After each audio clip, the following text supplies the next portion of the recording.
Hello बच्चों, ये प्रश्न को देखते हैं। तो प्रश्न में दे रखा है, एक द्रव्य पदार्थ को एथेनॉल के साथ मिलाने के पश्चात उसमें एक बूंद सांद्र H2SO4 की डाली गई। इसके फलस्वरूप एक सुगंधित पदार्थ प्राप्त हुआ। लिया गया द्रव्य पदार्थ था। तो यहाँ पे चार विकल्प दे रखा है, A B C D। आइए मुख्य अवधारणा की चर्चा करते हैं। मुख्य अवधारणा, तो प्रश्न में क्या दे रखा है, एक द्रव्य पदार्थ को एथेनॉल के साथ मिलाने के पश्चात उसमें एक बूंद सांद्र H2SO4 की डाली गई, जिसके फलस्वरूप एक सुगंधित पदार्थ प्राप्त हुआ। तो हमें बताना है कि कौन सा हमने पदार्थ लिया था, यानी कि हमें बताना है कि लिया गया पदार्थ कौन सा था, ये हमें बताना है। तो यहाँ पे क्या दे रखा है, एथेनॉल दे रखा है। तो एथेनॉल का अगर हम देखें तो एथेनॉल का हमारा सूत्र होता है C2H5OH। इसमें हमें क्या लिखा है कि H2SO4 मिलाने पे, तो H2SO4 मिलाने पे, तो ये हमारा क्या है, सांद्र H2SO4। तो इसकी अगर अभिक्रिया पे करा रहे हैं तो इसमें क्या लिखा है, जिसके फलस्वरूप एक सुगंधित पदार्थ प्राप्त होता है। तो यहाँ पे अगर हम देखें तो यहाँ पे हमारा क्या होना चाहिए, सुगंधित पदार्थ होना चाहिए, सुगंध। तो जो हमारे सुगंधित पदार्थ होते हैं वो हमारे क्या होते हैं, एस्टर। जैसे एस्टर, उसमें हमारा क्या होता है, सुगंध होता है। तो यहाँ पे अगर हम देखें तो कौन सा यहाँ पे हम यौगिक लेंगे जिसका अभिक्रिया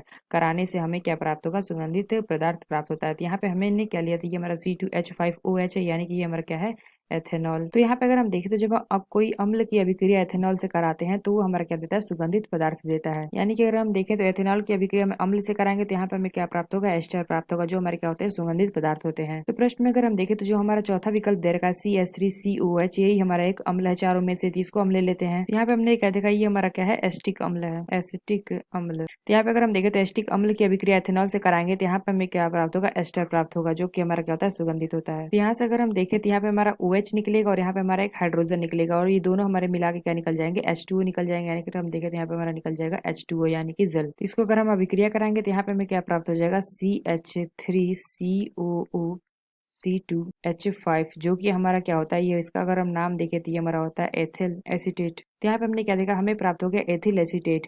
तो यहाँ पे हमें प्रश्न में पूछा गया था, लिया गया द्रव्य पदार्थ है। तो यहाँ पे हमने देखा एथेनॉल, जिसको हमने क्या लिया, या हमारा अम्ल से अभिक्रिया करके हमें एस्टर बनाता है, यानी हमने क्या लिया, एस्टिक अम्ल। तो कौन सा विकल्प होगा, सही होगा, जो हमारा डी विकल्प है, यह विकल्प हमारा सही होगा, CH3COH। तो आशा करते हैं आपको समझ में आया होगा। धन्यवाद।